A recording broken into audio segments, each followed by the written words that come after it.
예, 내년도 470조 슈퍼 예산안 심사가 결국 법정 시한을 넘겼습니다. 국회가 오늘 본회의를 열어 처리 시한을 넘긴 내년도 정부 예산안을 원안 그대로 상정할지 주목됩니다. 네, 청와대 민정수석실 산하 특감반 직원의 이딴 비위 행위에 여당 내부에서 처음으로 조국 민정수석의 사퇴 주장이 나왔습니다. 임병식 전 국회 부대변인, 정태근 전 새누리당 의원과 함께 정치권 소식들 살펴보도록 하겠습니다. 네, 안녕하십니까? 예. 두 분이 걱정하고 우려해 주신 덕분이라고 하면 안 되겠죠? 예. 예산안 슈퍼 예산, 이 처리가 법정 시한을 결국 넘기고 말았습니다. 2년 연속 법정 시한을 넘기는 그런 상황이 됐는데요. 글쎄, 오늘 본회의 소집 여부도 불투명합니다. 문 의장이 조금 더 예산안 심사 과정을 보고 결정을 하겠다 이런 지금 상황이거든요. 글쎄요, 계속 반복되는 이런 구태라고 해야 됩니까? 어떻게 보십니까? 법정 시한을 넘기는 게 이제는 뭐 전통이라든지 관례가 됐다는 이런 뭐 비아냥까지 나올 정도가 됐었는데요. 소소위에서도 결국은 이제 결론을 못 내고 이제는 원내대표한테 넘긴다는 건데요. 11월 1일부터 이제 대통령이 시정연설을 시작으로 해서 이제 예산 심사가 시작이 됐었는데 전체 회의 끝나고 원래 15일부터 소위가 가동이 돼야 되는데요. 그때 소위 위원 배정 문제를 놓고 한 7일 정도 공정을 했었거든요. 네. 그리고 또 중간에 26일, 7일은 또 세수 결손 때문에 이틀이 또 보이콧이 돼서 그래서 결국은 제가 계산을 해보니까 15일 중에서도 15일도 실은 빠듯한 시간인데 9일이 좀 날아갔습니다. 그러니까 뭐 본인들이 그 시간 부족을 뭐 자초한 다름없고요. 15일 동안 정말 그때도 아마 날을 새가면서 해도 실은 쉽지 않은 시간인데 그 소중한 시간을 다 합의하고 이제는 이제 소소위로 넘어갔는데 소소위는 아시다시피 언론에서 수도 없이 이제 비판을 받았지만은 뭐 취재 기자도 없고 속기록도 없고 네. 뭐 이 예산을 감액을 하게 되면 무슨 이유 때문에 감액을 하게 되고 이건 증액을 하게 되면 뭐가 필요해서 증액을 한다 이런 것들이 공감대에서 이루어지고 타당성 있게 돼야 되는데 그게 아니라 어떤 정치적인 그 담합의 대상으로 좀 전락을 했단 말이죠. 근데 이제 이것도 모자라서 이제 원내 지도부에다 넘긴다는 건데 우리 국가 예산이 470조 원이면은 뭐 슈퍼 예산이라고 하는데 한 해 살림살이가 이렇게 몇몇에 의해서 좌우될 수 있는 건지 또 뭐 246건이나 지금 소소위로 넘어왔다는 건데 뭐 절반 보고 절반쯤 뭐 아마 또 보고 있는 것 같더라고요. 뭐 2초, 5초당 한 건씩 본다는 거 아니에요? 예, 맞습니다.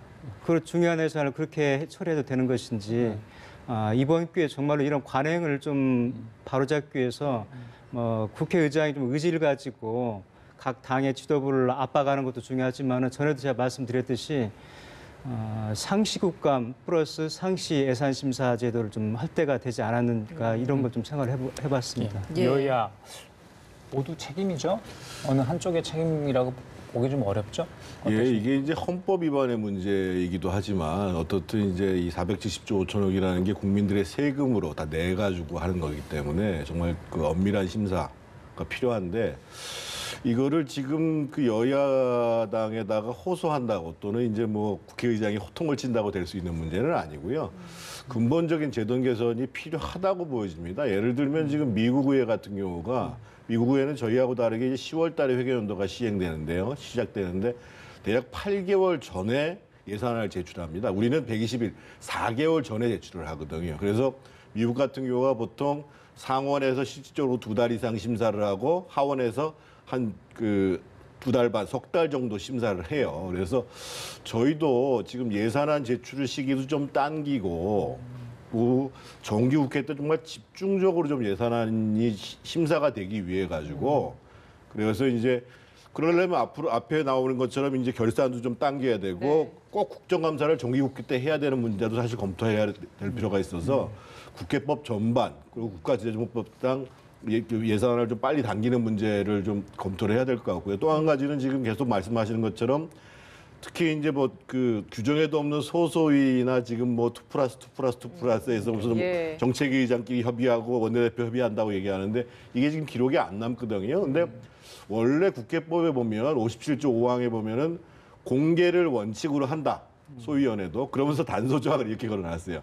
위원회의 합의로 공개 안 할 수도 있다. 이렇게 해놨거든요. 그래서 적어도 근데 이게 예결 소위원회 할 때까지는 거의 다 공개가 돼요. 그래서 충분한 시간을 갖고 심의를 하게 되면 공개를 모든 걸 공개할 수는 없어요. 미국 같은 경우에도 위원들이 서명해 놓으면 공개 안 할 수 있거든요. 근데 기본적으로 예결소위원회가 정상적으로 가동되면 상당 부분은 공개가 되도록 돼 있거든요. 그래서 그런 부분도 좀 유념할 필요가 있고요. 예, 뭐 현재 지금 네 말씀하시죠. 정 의원님 말씀하셨듯이 저희는 9월 1일 날 정부 예산안이 국회로 넘어오지 않습니까? 그런데 그나마 한 달은 또 국정감사라든가 인사청문회로 까먹고 실제 예산 심사는 11월 한 달 정도밖에 안 되는 거죠. 그래서 저희도 좀 여유를 가지고 좀 바꿔서 제출도 빨리 하고 심사 기간도 늘리고 그래서 아까 말씀드린 것처럼 국정감사도 상시할 수 있도록 하고 예산 심사도 좀 그렇게 시간적 여유를 가지고 할 수 있도록 이번 기회에 좀 그런 제도적인 개선에 대해서 고민을 예. 좀 해봐야 되지 않나 싶습니다. 예, 정기국회 9일에 마감이 되니까 정기국회 안에라도 좀 이게 통과됐으면 하는 바람을 좀 가져보겠습니다.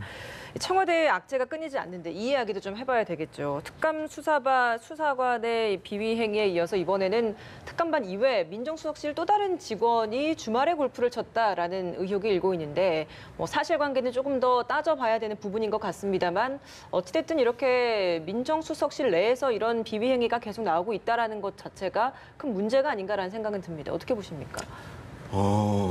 그러니까 청와대가 가장 높은 위치에서 공직자들의 기강을 그리고 부패를 감찰하는 데잖아요. 네. 근데 그 부서에서 이제 일이 벌어졌으니까 얼마나 심각한 문제예요. 그러니까 그거는 사실은 청와대 내부에서 공직기강에서 찾아내지 않으면 안 되는 문제란 말이에요. 근데 더 문제는 뭐였냐면은요. 이 사안이 발생한 게 10월 초였는데 사실은 언론에 공개되기 시작한 11월 말이 되니까 이 문제를 청와대에서 꺼냈다는 거죠. 그런 측면에서 봤을 때 청와대가 정말 사실은 지금도 그 비위 내용에 대해서는 공개할 수 없다고 얘기를 해요. 근데 이전 정부 문건 같은 경우에는 다 공개해버렸거든요. 그러니까 일관성도 없고 업무가 철저하지도 않고 그러니까 이제 야당에서 굉장히 심각하게 보고 조국 수석 경질 문제를 얘기를 하는 건데 저는 지금 청와대가 전면적으로 개편하는 문제를 고민할 때가 왔다고 보여집니다. 어떻게 바라보고 전면 개편까지 예, 말씀. 저도 뭐 같은 말씀을 드릴 수밖에 없는데 이건 개인 뭐 비리 정도로 치부할 일이 아니고 국정 전반에 걸쳐서 어떤 문제가 좀 있다, 나사가 좀 풀리고 있다는 건데요. 의전비서관 음주 문제만 말씀드리더라도 이미 그 전에 앞서서 이용주 의원이 음주운전 문제로 시끄러웠었는데 그걸 보면서도 어떤 타산지석으로 삼지 못하고 또 운전을 했다는 거 아니에요? 그러면 굉장히 이건 도덕성을 넘어서 이렇게 무감각한 거죠. 어떤 공직에서도 가장 정점에 있는 사람들이 내가 지금 하고 있는 일이 어떤 일인지에 대한 심각성을 지금 깨닫지 못하고 있다는 건데 네. 그것 플러스에도 또 청와대가 굉장히 좀 저는 실망스러운 게 언론 보도 나온 이후에 마지못해서 어떤 대책을 따라가는 식으로 좀 하고 있단 말이죠. 본인들이 선제적으로 나서서 문제를 발본색원해서 해결책을 내놔도 시원치 않은데 뭐 주말 골프회동은 아직도 확인할 수 없다는 건데 요즘 우리 대한민국에서 골프를 누구랑 쳤는지 언제 갔는지를 확인하는데 일주일 정도 저는 걸려야 되는지 참 의심스럽고 아마 마음만 먹으면 아마 반나절이라도 아마 다 알아낼 수 있는 건데 또 한 사람이 문제가 생겼는데 전체를 다 지금 교체했다는 거 아니에요? 예. 우리가 지금 무슨 연좌제 국가에서 살고 있는 것도 아닌데 특정인이 잘못했는데 전체 그 반원을 다 바꾼다? 이것도 좀 제 생각에는 이 나머지 반원들도 뭔가 좀 문제가 있어서 한 거 아니냐 추정을 하는 건데 그렇다면은 뭐가 문제인지 어떤 비유가 있어서 비위 사실이 있어서 했는지를 지금이라도 밝히고 어떻게 하겠다고 그렇게 단안을 내놓아야지 계속해서 뭐 확인이 안 된다든지 뭐 각 청으로 돌려보냈다든지 이런 식의 이렇게 뭐 아니란 해결책은 좀 문제가 있다 보여집니다. 제가 청와대 쇄신과 관련해서 한 말씀만 좀 더 보태면은요. 어제 사실은 대통령이 굉장히 이례적인 모습을 보여주셨어요. 기자가 질문을 하는 도중에 그만하면 되겠다라고 질문을 중간에서 자르셨고. 예, 그리고 기자 이제, 간담회에서 했던 경제 문제에 이야기 대해서 그렇게 말씀하시는 얘기하시면서 거죠? 그다음에 또 질문이 나오니까 안 받겠다, 얘기 안 하겠다. 이렇게 외교 문제에 말씀하셨는데 집중해달라 이렇게 했죠. 그만큼 대통령께서 굉장히 지금 곤혹스러우신 거거든요.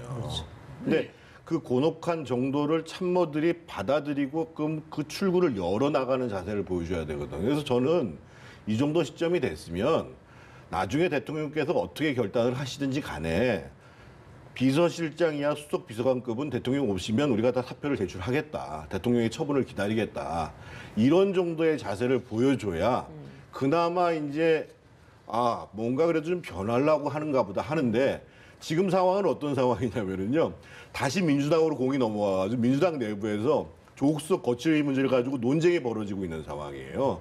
조홍천 의원 같은 분은 경질을 하는 것이 맞다고 네. 얘기했다가 오늘은 보면 대변인부터 시작해서 표창원 의원, 박광원 의원이 지나치다. 그러면서 옹호를 하고 있는 이런 양상이거든요. 예. 그러면 결국은 이 모든 부담은 누구한테 가냐? 대통령한테 가는 거거든요. 그래서 저는 특히 이제 비서실장과 수석급 비서관들이 이 상황을 좀 심각하게 생각을 하고 대통령께서 보다도 폭넓게 행보를 할 수 있도록 선제적인 모습들을 보여주는 게 책임 있는 비서관들의 모습이 아닌가 이런 생각을 합니다. 정 의원께서 잠깐 이제 민주당 쪽 분위기 전달을 해주셨습니다. 말씀하신 것처럼 정천 의원이 어제 이제 사퇴, 자진 사퇴 얘기를 꺼냈는데 오늘 아침 이제 분위기는 사뭇 좀 달라졌습니다. 이해찬 대표 취임 100일 기자 간담회를 했는데 야당 쪽에서 주장하는 어떤 경질 요구 이 부분에서는 일축을 했거든요. 여당의 어떤 입장, 태도 어떻게 보십니까? 저는 누구 특정인의 경질의 문제를 떠나서 예. 정말 부끄러움을 알아야 된다는 말씀을 드리고 싶은데요. 지지난해 겨울에 우리 국민들이 1,000만 명 이상이 수개월 동안에 그 찬 광화문광장에 나와서 촛불을 들면서 염원했던 게 어떤 뜻이었는가를 생각해 볼 때 그런 국민들의 의지라든 염원을 지금 무참히 짓밟은 거나 다름없기 때문에 저는 부끄럽게 알아야 된다. 누구 자리 하나 물러서고 이것을 아주 좀 지나치다 이렇게 변명해주고 이럴 정도가 아니고 정말 근본적으로 이번에 문제를 쇄신하지 않으면은 예. 국정 동력이 상실될 수밖에 없고 지금 현재도 대통령 지지율도 그렇고 민주당 지지율도 굉장히 지금 떨어지고 있는데 이게 아마 더 불을 저는 끼얹을 거라 보여지거든요. 그렇다면은 위기는 기회란 말처럼 지금이라도 집권 초기에 물론 초기는 좀 넘었습니다만은 지금이라도 이런 문제가 터진 것을 다행으로 알고 왜 앞으로 남은 시간 동안에 고쳐나갈 시간이 주어진 것을 감사하게 생각하고 예. 문제를 해결하는 쪽으로 해야지 지금도 뭐가 좀 지나치다는 등 특정인의 어떤 경지를 논할 때가 좀 넘어섰다고 저는 보여지거든요. 그래도 뭐 책임의 소재랄지 뭐 경중은 좀 가려야 되지 않겠습니까? 쇄신의 폭을 어느 정도까지 잡아야 된다고 보시는 거예요? 이게 제 말씀은 조국 수석을 놔주지 않는 게 아니라 예. 이미 그건 문제를 넘어선 거라는 거 당연히 그건 경질이 아마 본인도 학자이기 때문에 자존심이 강한 분으로 잘 알고 있는데 아마 대통령 타의에 의한 경질이 아니더라도 본인이 아마 마음을 좀 굳혔을 걸로 저는 보여지는데요. 예. 그걸 가지고 뭐 내부 논란할 때가 아니라는 거죠. 예. 알겠습니다. 알겠습니다. 뭐 잠깐 언급이 됐습니다만 이해찬 대표가 오늘 취임 100일을 맞아서 기자간담회 가졌습니다. 이런저런 입장을 표명을 했는데 일단 가장 먼저 취임 100일 동안의 성과를 좀 점수로 매겨본다면 몇 점 정도 주고 싶으십니까? 저는 뭐 시약점 이상 주기는 어렵다고 보는데요. 그러니까 이제 과거의 당대표보다 훨씬 무게감이 있는 건 맞습니다. 그래서 이제 정부의 정책에 대해서도 선제적으로 예를 들면 혁신도시 지방 이전 공공기관 이전 문제를 제기한다든지 종부세를 제기한다든지. 그런데 중요한 거는 집권당으로서 청와대가 못하는 부분들 또는 청와대가 잘못 가는 부분들에 대한 집권당의 이끌음 이런 것들이 지금 전혀 안 되고 있는 거거든요. 그러니까 노무현 정부하고 이명박 정부 때를 한번 돌이켜보면은요. 좀 심하긴 했습니다만 노무현 정부 때는 예를 들면 김근태 당의장 같은 분은 계급장 떼고 얘기하자 할 정도로 청와대가 뭔가 방향과 속도에 있어서 문제가 있으면 문제를 제기했어요. 이명박 정부 때도 당에서요. 그 당시에 소위 권력의 사유화 문제가 이제 소위 이상득 부의장 형님 주변 사람들을 측근에 포진한 거 문제 그리고 청와대 인사들을 뭐 감사원으로 보내고 이런 거에 대해서 정말 강도 높게 문제를 제기했어요. 이게 집권당의 역할이거든요. 물론 처음부터 불협화음을 내자는 건 아니에요. 처음 이 당정 협의를 하면서 문제를 제기하는데 이제 안 받아들이면 그때부터 공개적으로 얘기가 할 수밖에 없는데 그런 측면에서 봤을 때도 집권당 역할을 잘 못했고 또 한 가지는 가장 중요하게 지금 이제 선거제도 개혁 문제가 있는데 도대체 민주당이 지금 어떤 스탠스인지를 알 수가 없어요. 대표님이 이 말씀하셨다가 저 말씀하셨다가 또 그걸 또 당직자들이 온전한 게 아니 뭐 이렇게 해석하고 막 이런 상황이거든요. 그래서 적어도 집권당으로서의 위상들을 제대로 가져가는 측면에 있어서는 좀 부족함이 있었다. 이런 지적을 안 할 수가 없습니다. 예. 이전 대표가 취임하실 당시 한 50% 정도의 그 지지율이 있었거든요. 민주당이 지금 한 37.6%로 지난주 리얼미터 여론조사 결과 이렇게 많이 빠졌는데 그런 지지율 하락에 담긴 함의를 제대로 읽으셔야 된다. 지금 유럽의 예를 들면서 사회적 대통합, 복지 이런 문제가 20년 집권에 뿌리를 두고 있더라. 그래서 우리도 민주당도 20년 정도는 해야 이 판을 좀 바꿀 수 있겠다는 이런 말씀하셨는데 좋은 의도로 말씀하셨지만 지금 같은 결과에서 보면은 너무 섣부른 또 얘기가 좀 돼버린 것이 됐는데요. 어쨌든 이해찬 대표가 취임하면서 좀 달라진 게 있다면 그전에는 그 강요들은 보이지 않고 청와대 비서진만 보인다는 얘기가 파다했지 않습니까? 그런데 이해찬 대표가 어쨌든 강한 리더십 그래서 당으로 좀 무게중심을 가져온 건 사실이고요. 네. 다만 아직도 청와대 중심으로 물이 덜 빠졌다. 그래서 앞서 말씀드린 그런 공직기강 문제도 계속 벌어지는 게 뭐냐면은 네. 청와대에 지나치게 지금 힘이 집중돼 있기 때문에 이런 문제가 파생이 되고 있는데 이해찬 대표가 앞으로 해야 될 일은 예. 정말로 당이 현 집권 세력을 만든 주체로서 역할을 좀 하셔야 된다. 그런 측면에서 볼 때 이재명 지사 문제도 어쨌든 책임 있는 당 대표로서 입장 정리를 좀 하실 필요가 있는데 왜 그러냐면은 이재명 지사 사건이 계속 지금 몇 개월째 이어지면서 당의 내분 양상으로 가고 있고 또 지지층을 이탈하고 있고 이런 문제가 적지 않기 때문에 그런 문제도 좀 잡아주셔야 되고 예. 선거제도 개편 같은 경우도 제가 지난주에도 말씀을 드렸지만은 연동형 비례대표제가 비례성과 대표성을 강화한다는 제도라고 볼 때 국민적인 공감대가 넓게 형성이 돼 있거든요. 그런데 이걸 그 어떤 숫자를 따져가지고 연동형 비례대표를 하게 되면 우리 당 의석이 한 10석 정도 날아갈 것 같고 다음 선거에서는 보나마나 우리가 지지율이 높을 것 같은데 이런 계산할 때가 아니라는 거죠. 큰 국민의 뜻이 어디에 있는지를 좀 읽고 크게 좀 보셨으면 하는 그런 바람이 좀 있습니다. 예. 임 부장님 오늘따라 쓴소리를 굉장히 많이 하십니다. 예, 좀 속이 좀 많이 상하죠, 제가. 예, 안타까워서 그런 말씀하시는 것 같아요. 예. 국민들도 비슷한 생각을 하지 않을까 그런 생각도 해보는데요. 자유한국당 얘기 좀 하겠습니다. 김병준 비대위원장 지난번에 아이노믹스 발표를 했는데 어제는 아이폴리틱스 그런 얘기를 했습니다. 개파주의 청산이 아마 핵심인 것 같아요. 한국 정당의 문제점. 그렇지만 한국당은 그 문제가 뭔지 병이 어디 있는지 알고 있다 이런 식으로 한 것 같은데 다른 정당은 모르고 있다 뭐 이런 이야기도 어제 나왔던 것 같은데 어떻게 보십니까?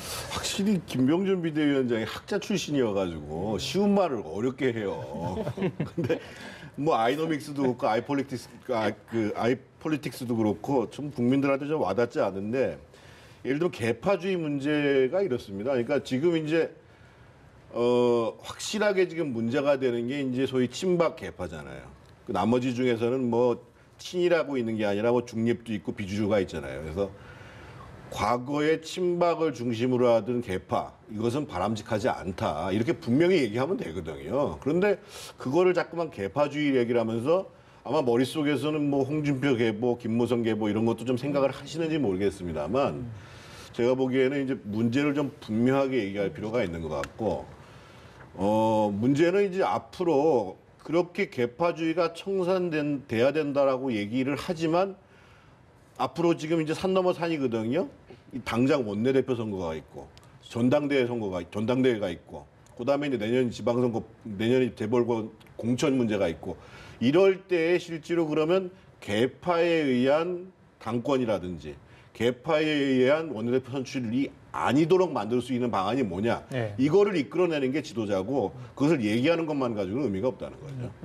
그러면 지금 하는 이런 개파주의 청산 관련 공언들이 다 공연분으로 들리신다는 이야기로 정리하면 그러니까 되겠습니까? 저는 비대위원장이면 어떻든 지금 현재의 당의 대표적 권한을 갖고 있잖아요. 예. 그러면 그런 개파색이 짙은 사람이 원내대표가 안 나오도록 역할을 해야 되는 거거든요. 좀 더 구체적인 그냥 말로만 제안을 줘야 해가지고도 된다. 그런데 만약에 친박에서 만약에 이번에 당대표가 됐다. 그럼 뭐 할 말 없는 거죠. 말 자체가 의미가 없어져 버리는 거거든요. 예. 결국은 정치적 리더십이라는 것은 결과로 얘기해 주는 거거든요. 그런 측면에 있어서 그냥 그 정치적 수사로서 얘기하는 것과 다르게 실질적으로 리더십이 관철될 수 있는 그런 역량을 보여주는 것. 이 과정들이 필요하다는 거죠. 예. 그 11일이면 이제 김성태 원내대표 임기가 끝납니다. 그 이후에 이제 바로 원내대표 선거가 있는데 뭐 선거 날짜를 두고도 이제 후보자들끼리 좀 이렇게 심정전을 벌이고 있는 것 같아요. 이번 자유한국당 원내대표 경선 뭘 좀 우리 시청자분께서 주의 깊게 좀 지켜봐야 한다고 보십니까? 일단 뭐 나오시는 분들도 시청자 여러분들이 잘 아시기가 어려운 분들이고 언론에 계속 나오는 것은 뭐 친박이냐 비박이냐 이걸로만 나오기 때문에 근데 이제 지금 날짜 문제도 제가 보기에 정기국회가 끝나면 아마 이제 더 이상 늦추기는 어려울 그렇죠. 거예요.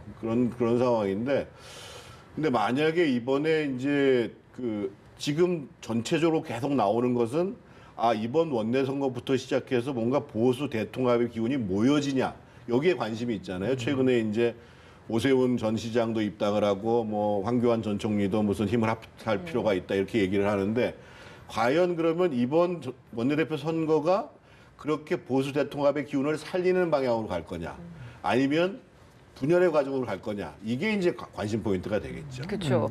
보수 대통합 지금 야권 물밑에서 굉장히 접촉이 많아지고 있는 것 같아요. 뭐 손학규 대표가 김무성 의원을 만난 것도 그렇고 네. 황교안 전 총리 발언들도 그렇고 유승민 의원 뭐 탈당설까지 이야기가 좀 나오고 있는데 실제로 이 야권발 정계 개편 좀 언제쯤 시작될 거라고 보십니까? 예산 정국 이제 거의 마무리돼 가고 있고요. 이제 그 자유한국당이 11일 전후로 해서 이제 원내대표 선거가 예정이 돼 있는데 아마 그 이후로 좀 이제 본격화되지 않을까 싶은데요. 이미 앞서서 오세훈 전 시장이 이제 입당을 하면서 보수 대통합을 해야 된다는 네. 기치를 내세웠었고요. 또 황교안 전 총리도 시간 문제지만은 입당할 것으로 좀 보여지거든요. 그리고 유승민 대표를 비롯해서 바른미래당이 몸담고 있는 한 5에서 7분들 많게는 이분들도 뭐 시간 문제지 뭐 이미 마음은 이제 몸은 여기 있지만 마음은 떠난 거거든요. 그래서 이렇게 바른미래당의 그 집단 탈당과 맞물려서 또 입당이 되면은 영향을 미치게 될 것이고 그러면 어쨌든 의도하든 의도하지 않든 야권발 정계 개편이 있지 않겠냐고 좀 관측을 해보는데요. 예. 더더군다나 지금 이 야당은 호기로 보는 게 집권 여당 민주당이 지금 계속해서 하락세에 있고 또 최근에 이런 큰 적지 않은 문제들이 터지면서 그 틈을 좀 파고 들어갈 수 있는 여지가 좀 생긴 거죠. 네.